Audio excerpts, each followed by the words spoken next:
بزرگ تھے بر صغیر کے، جس طرح داتا صاحب، پھر بابا فرید، بلے شاہ، ابھی بھی لوگ ہزاروں لاکھوں لوگ ان کی جا کے ان کے لیے دعائیں کرتے ہیں. کیوں کرتے ہیں؟ کیونکہ وہ انسانیت کے لیے آئے تھے لوگ. آج اللہ کے پیغمبر ہم مدینہ میں کیوں جاتے ہیں؟ وہ انسانیت کے لیے آئے تھے. تو جو انسان انسانیت کے لیے کرتا ہے وہی بڑا انسان بنتا ہے. آج منڈیلا کو لوگ یاد رکھیں گے جب تک ساؤتھ افریقہ، اور قائد اعظم کو یاد رکھیں گے کیونکہ وہ اپنی ذات کے لیے نہیں انہوں نے پالیٹکس کی تھی، اپنے سے بڑی سوچ کے لیے.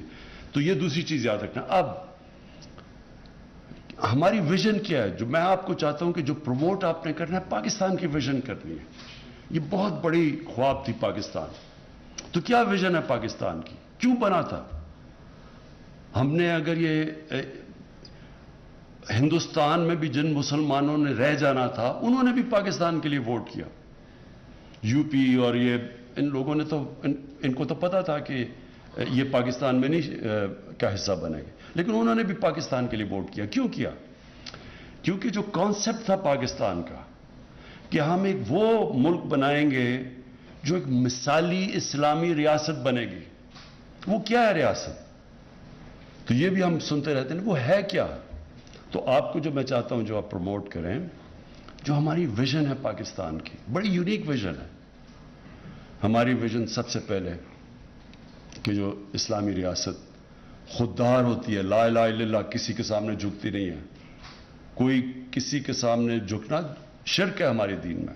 سو خوددار قوم ہوتی ہے، اور انشاءاللہ ہم اس طرف نکلے ہوئے ہیں.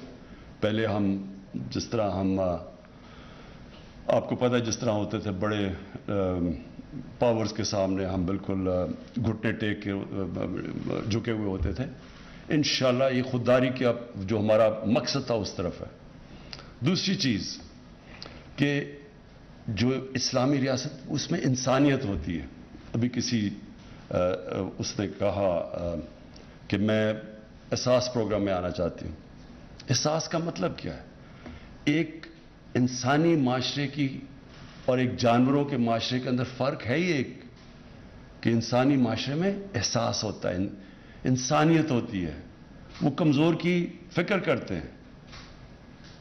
جانوروں کے معاشرے میں سروائیول آف دا فٹسٹ ہے، کمزور بھوکا مر جاتا ہے. تو انسانی معاشرہ جو ہم نے بننا تھا، جو میں آپ کو بتا رہا ہوں پاکستان بنا کیوں تھا، خوددار قوم، ایک انسانیت والا معاشرہ. پہلی دفعہ آپ حیران ہوں گے کہ ڈیولپڈ ملکوں میں وہ نہیں ہوا جو اب ہم کرنے جا رہے ہیں. پختونخوا کے اندر ہر فیملی کے پاس آج ہیلتھ انشورنس آ گئی ہے. 10 لاکھ روپے کا ایک غریب گھرانہ کسی بھی ہسپتال میں اپنا علاج کروا سکتا ہے. یہ ڈیولپڈ ملکوں کے اندر یونیورسل ہیلتھ کوریج نہیں ہے. ہمارے پاس اتنے وسائل تو نہیں ہیں، لیکن ہم اس سفر پہ نکل گئے ہیں کہ ہم اپنے ملک کو ایک فلاحی ریاست بنانا چاہتے ہیں جس میں کمزور کو ہم جو ہمارے ملک میں زندگی کی ریس میں پیچھے رہ گئے ہم ان کو اوپر اٹھانا چاہتے ہیں. تو یہ جو ہیلتھ، اس کو انڈر ایسٹیمیٹ نہ کریں. یہ کہ ڈیولپ میں آپ امریکہ جیسے ملک میں چلے جائیں، وہاں اس طرح کی ہیلتھ انشورنس نہیں ہے، مفت مل رہی ہے. وہاں پریمیم دینا پڑتا ہے، ان کو پیسے خرچ کرنے پڑتے ہیں اگر انہوں نے انشورنس کرنی ہے. اور یہ ایک بہت بڑی نعمت ہے ایک ملک کے لیے. غریب گھرانے کے اندر جب بیماری ہوتی ہے تو وہ بیچارہ گھر تباہ ہو جاتا ہے، غربت کی لکیر سے نیچے مقروض ہو جاتا ہے. کئی دفعہ بیچارے علاج نہیں کرواتے، پیسہ نہیں ہوتا. تو یہ اس سفر پہ نکل گئے، یہ بڑی چیز ہے. پھر پناہ گاہ ہیں، ہم نے مزدوروں کے لیے، ہم نے رات بیچارے سڑکوں پہ سوتے تھے، ان کے لیے انشاءاللہ وہ ڈیولپ کر رہے ہیں، پورا کھانا دیتے ہیں ان کو. اور جو ہم افورڈیبل ہاؤسنگ کے اوپر جا رہے ہیں کہ عام لوگ ابھی گھر افورڈ ہی نہیں کر سکتے، تو اس کے لیے ہم لے کے آ رہے ہیں سسٹم. تو یہ پورا اب سیکنڈ چیز ہے، فلائی ریاست کی طرف جو ہمارا جو 1947 میں شروع ہونا چاہیے تھا سفر، وہ اب شروع ہو رہا ہے. اور پھر تیسری سب سے امپورٹنٹ چیز انصاف. کوئی معاشرہ جس میں رول آف لا نہیں ہوتا وہ آگے ترقی نہیں کر سکتا. یہ ذہن میں ڈال لیں. صرف غریب لوگ اس لیے ہیں کہ وہاں قانون نہیں ہے. بنانا ریپبلک کیا ہوتی ہے؟ بنانا ریپبلک ہوتی ہے جیسے رول آف لا نہیں ہوتا. تو پاکستان کا سفر اس طرف ہے، شروع ہو گیا. پہلے میرٹ لا جو انصاف کے دو ہوتی ہے. میرٹ کا انصاف جب معاشرے میں انصاف ہوتا ہے تو میرٹ ہوتی ہے. کوئی عمران خان کے رشتہ دار کزن دوست بڑے عہدوں پہ نہیں ہے, کوئی فیملی ساری صرف فیملی کے لیے بڑے بڑے عہدے, ہم کوئی ادھر سسٹم نہیں ہے, ادھر میرٹ ہے. اور یہ آپ دیکھیں گے اس کا آہستہ آہستہ اثر ہوگا, کیونکہ میرٹ کے علاوہ بھی ایک معاشرہ آگے نہیں بڑھتا. لیکن جو سب سے امپورٹنٹ ہے رول آف لا, طاقتور کو قانون کے نیچے لے کے آنا. تو جو سارا یہاں شور مچا ہوا 3 سالوں سے, جو سب سے بڑا مسئلہ ہماری گورنمنٹ سے ہے کہ ہم طاقتور کو کہہ رہے ہیں کہ تم بھی جواب دو, آپ نے چوری کیا, آپ کیا احتساب ہوگا. سب شور مچا رہے ہیں, کوئی باہر بیٹھ کے شور, جی میں یہ ہو گیا. وہ اس لیے کہ وہ قانون کے نیچے نہیں تھے اب تک. بڑے لوگ چوری کریں وہ ان کو کوئی پوچھنے والا نہیں تھا, ان کو وی آئی پی اسکورٹس پھر ملتے تھے. بیچارے غریب لوگ بھرے ہوئے جیلوں کے اندر. اور کبھی بھی یہ معاشرہ ترقی نہیں کرتا. ذہنوں میں ڈال لیں کہ ہمارے نبی صلی اللہ علیہ وسلم نے کہا تھا کہ بڑی قومیں تمہارے سے پہلے تباہ ہوئی, جدھر غریب کے لیے ایک قانون اور طاقتور کے لیے دوسرا. جو یہ این آر او ہے, این آر او کیا ہے؟ طاقتور کہہ رہے جی ہم کوئی خاص لوگ ہیں, ہمیں ہماری چوری معاف کر دو, غریبوں کو صرف جیل میں ڈالو. تو یہ سٹرگل ہے. تو یہ 3 چیزیں آپ نے اپنے ذہن میں ڈال لی ہیں. یہ ہے ہمارا آگے کا راستہ. قوم تب تک عظیم نہیں بنے گی جب تک یہ 3 چیزیں نہیں ہوں گی اس میں. خوددار کبھی بھی بھیکاری کام, جس قوم میں غیرت نہ ہو, وہ بھیک مانگ اور امداد لے کے گزارا کرتی ہے, وہ کبھی بڑی قوم نہیں بنتی. قوم بنتی ہے جو خوددار قوم ہوتی ہے, جس میں غیرت ہوتی ہے, سیلف رسپیکٹ ہوتا ہے. انسان کو کبھی کوئی دنیا میں آج تک اپنے کسی نے عزت کروانی ہے آپ نے دنیا سے, سب سے پہلے اپنی عزت خود کرو, پھر دنیا آپ کی عزت کرتی ہے. جو اپنی عزت نہیں کرتا دنیا نہیں اس کی عزت کرتی. اور انشاءاللہ یہ جو ہماری فلاحی ریاست ہے اس کے راستے پہ چلے گئے. اب میں صرف آپ کو, کیونکہ ڈیجیٹل میڈیا کی طرف آ رہا ہوں, دیکھیں آپ نے ایک چیز دیکھنی ہے کہ جتنا آپ سچ پہ رہیں گے آپ کا اسٹیچر دنیا میں اوپر چلا جائے گا. یعنی میڈیا کے اندر جتنا آپ سچ فیکٹس پہ, سچ پہ کھڑے ہوں گے.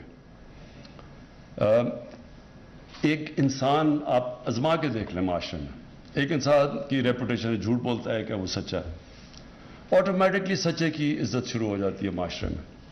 یہ نیچرل ہے. ہمارے نبی صلی اللہ علیہ وسلم نبوت سے پہلے صادق اور امین تھے, سچے تھے اور امانت دار تھے. سارا معاشرہ ان کی عزت کرتا تھا پہلے, نبوت سے پہلے. جو آدمی جو سچا ہوتا ہے معاشرہ اس کو یاد رکھتا ہے. گاؤں میں ہوتے ہیں لوگ, ان سے جا کے بٹھاتے ہیں جی انصاف کرو, کہ آپ سچا آدمی ہے, ذرا اس سے پوچھو کہ اگر یہ 2 ڈسپیوٹ ہو گئے وہ. تو ہر جگہ رسپیکٹ ہوتی ہے. تو جرنلزم میں بھی ایک جرنلزم تھوڑی دیر کے لیے فائدہ اٹھا لے گا فیک نیوز کر کے اور جھوٹی خبریں چلا کے, وہ لاسٹ نہیں کرتا. وہ اس کی ڈیوریبلٹی نہیں ہے, وہ ٹائم کے اندر وہ ڈسکریڈٹ ہو جائے گا. اور سب سے بڑی جرنلزم کے اندر جو اسٹرینگتھ ہوتی ہے آپ کی کریڈیبلٹی ہوتی ہے. اور ہماری گورنمنٹ, میں یہ چاہوں گا کہ آپ ہمیشہ سچ لکھیں, تنقید کریں تو سچی تنقید کریں. کیونکہ جو گورنمنٹ, اگر ہماری گورنمنٹ کرپشن نہیں کر رہی اور اگر ہماری گورنمنٹ قانون نہیں توڑ رہی ملک کے, تو ہمیں کوئی فرق نہیں پڑتا آزاد عدلیہ سے. نہ عدلیہ سے فرق پڑتا ہے, نہ آزاد صحافیوں سے فرق پڑتا ہے. فرق ان کو پڑتا ہے جو کہ چوری کر رہے ہوں تو ان کو کنٹرول کرنا چاہتے ہیں جوڈیشری. ڈکٹیٹرز قانون توڑ رہے ہوں تو وہ کنٹرول کرتے ہیں میڈیا اور جوڈیشری. لیکن آپ کو یہ وہ گورنمنٹ ہے 3 سال میں چیلنج کرتا ہوں, پاکستان کی تاریخ میں کوئی گورنمنٹ نہیں آئی جس نے میڈیا کو بالکل چھوڑا ہوا کھولا. آپ ذرا دیکھیں کہ آپ صرف یہ اٹھا کے دیکھ لیں, آپ کے لیے بڑا آسان ہوگا کہ 3 سال کے اندر کتنی پرو خبریں نکلی ہیں ہماری اور کتنی اینٹی, کتنے پرو پروگرام ہوئے اور کتنے اینٹی. میں گارنٹی آپ کو کرتا ہوں کہ 70% ہمارے اگینسٹ پروگرام گئے. میں گارنٹی کرتا ہوں کہ جو نیوز آئٹمز جن کی اینگلنگ ہے میجر اخباروں میں دیکھو 70% ہمارے خلاف ہے. کبھی کسی پرائم منسٹر کے اوپر اس طرح کی چیزیں نہیں کسی دنیا میں, کیونکہ میں جو اصل ڈیموکریسی میں 20-30 سال میں نے وہ بھی دیکھی ہوئی ہیں, باہر کی ڈیموکریسیز, انگلینڈ دیکھی ہوئی ہے جو مدر آف پارلیمنٹری ڈیموکریسی جسے کہتے ہیں.